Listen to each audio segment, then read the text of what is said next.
Summertime is here again. Vacations, fun in the sun, and quality time with the family. You have in your hands a fancy new DSLR camera and you are ready to take some amazing long-lasting photographs. Stafford Magazine sat down with HCC Southwest photography professor Jim Livesey to learn all about the proper way to utilize your DSLR camera to get the best shots possible and to finally take it off automatic mode. A DSLR is a single lens reflex camera. Basically your traditional camera that you would have from the 60s, 70s, 80s, 90s, but it's a digital version of that.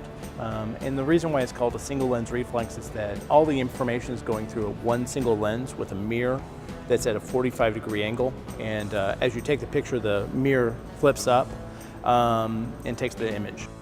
Anytime that you're shooting, there's a point in space that's actually a physical distance between where your sensor of your camera is and the object that you have in focus. Now, around that object that's in focus, there's an area that is still in focus, okay? And that's your depth of field. There's three major components, and yes, there's all kinds of other little things that go into it, but there's three major components of correctly exposing an image. And the first one is your ISO. And what ISO is that it's setting up the sensitivity of your sensor. If this was film, it'd be saying how sensitive the film is, but because we're digital, it's how sensitive the sensor is. And every sensor has kind of a native realm that it wants to be sensitive at. As you go higher on that, you take the amount of light that's coming in and you amplify it. As you amplify that light, you'll eventually get noise or digital grain in there, which is similar to if we exposed higher ISO film. With the ISO, you're setting up how the room environment is working. If I'm outdoors and it's a sunny day, I'd want to set up my ISO to 100. If I'm indoors and it's a well-lit area, probably about 400. If I'm shooting someplace at night or in a dark space, I may want to go up to 1,000. But it really is saying how much light do I have to have that the sensor will still expose an image. Once we set up our ISO and we set up this is where we're shooting and this is that kind of exposure level, then we start looking at our shutter and our f-stop. Shutter controls how long the image is being exposed, okay? And this really is, it's that how long it's leaving your eye open, okay? And if you leave it open longer, more light will hit it. The analogy that's a really nice analogy for this is a bucket.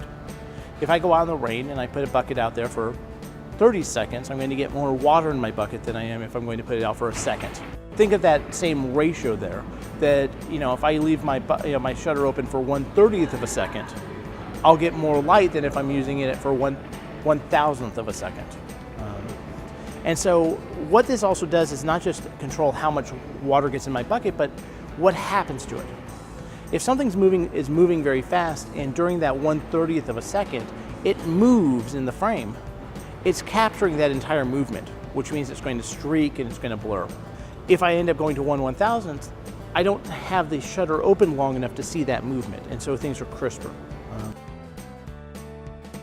F-stop ends up being our predominant tool for really controlling our image, in that it's controlling how big of a hole we're shooting through. And going back to that bucket analogy, if I have a bucket and it has a lid on it and I cut a little bitty hole, not a lot of rain's going to get into that bucket.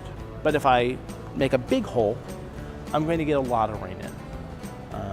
And so the bigger my f-stop is, and it's a kind of an inverse thing because it's a ratio, so it's 1 over that number. So an f-stop of 2 means that half the light is coming through. Whereas an f-stop of 11 means 1/11th of the light is coming through. So the higher the f-stop, the less light that's coming into the sensor. I think this is a golden age for photography. You're now to the point where you can go out and buy a really, really good camera that does everything you need to do for a reasonable amount of money. And you don't have to spend money on papers and chemicals and film, and you can go out and shoot and shoot and shoot. And so it's cost effective, and it's easy to get immediate results, and it's easy to see what you need to change. And so it just really is, this is a great time to be learning photography. For more information on the photography classes offered at HCC Southwest, point your browser to southwest.hccs.edu, click on Workforce, then click on Digital Communications. For Stafford Magazine, I'm Kerry Gordon.